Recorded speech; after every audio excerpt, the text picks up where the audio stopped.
বৃহস্পতিবার দুই ব্যবসায়ীর দায়ের করা রিটের প্রেক্ষিতে প্রাথমিক শুনানি শেষে আদালত জননিরাপত্তার প্রশ্নে সরকারকে কার্যকরী ভূমিকা রাখতে নির্দেশ দেয়। সহিংসতায় হরতাল কেন অবৈধ হবে না তাও জানতে চাওয়া হয়। স্বরাষ্ট্র ও পররাষ্ট্র সচিব, পুলিশের আইজিপি, বর্ডার গার্ড বাংলাদেশের মহাপরিচালক সহ সংশ্লিষ্ট বিবাদীদের 4 সপ্তাহের মধ্যে রুলের জবাব দিতে বলা হয়েছে। রিটকারী আইনজীবীরা বলেন, গণতান্ত্রিক অধিকারের নামে হরতাল দিয়ে জনগণকে হত্যা করছে বিশেষ রাজনৈতিক দলসমূহ।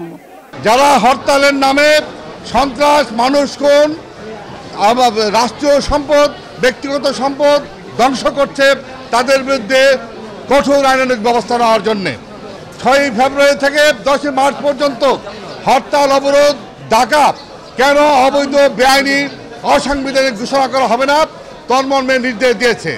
আমরা অত্যন্ত আনন্দের সাথে বলি, আমাদের সুপ্রিম কোর্ট তার সাংবিধানিক দায়িত্ব পালন করতে গিয়ে আজ দেশকে রক্ষার জন্য এই আদেশ উনি দিয়েছেন। আদালতের এই নির্দেশ প্রসঙ্গে সুপ্রিম কোর্ট বারের সাধারণ সম্পাদক মাহবুব উদ্দিন খোকন বলেন, এই রায় সরকারকেই বিব্রতকর পরিস্থিতিতে ফেলবে। মাননীয় আদালত এটা অপরাধ বলেন একদম।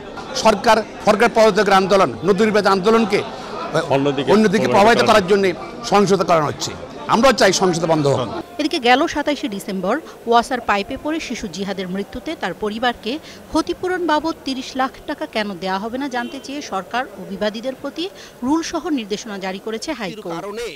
সরকার কেন শিশু জিহাদের পরিবারকে 30 লক্ষ টাকা ক্ষতিপূরণ দিবে না? তাপসী রাবেয়া, 21 টেলিভিশন, ঢাকা।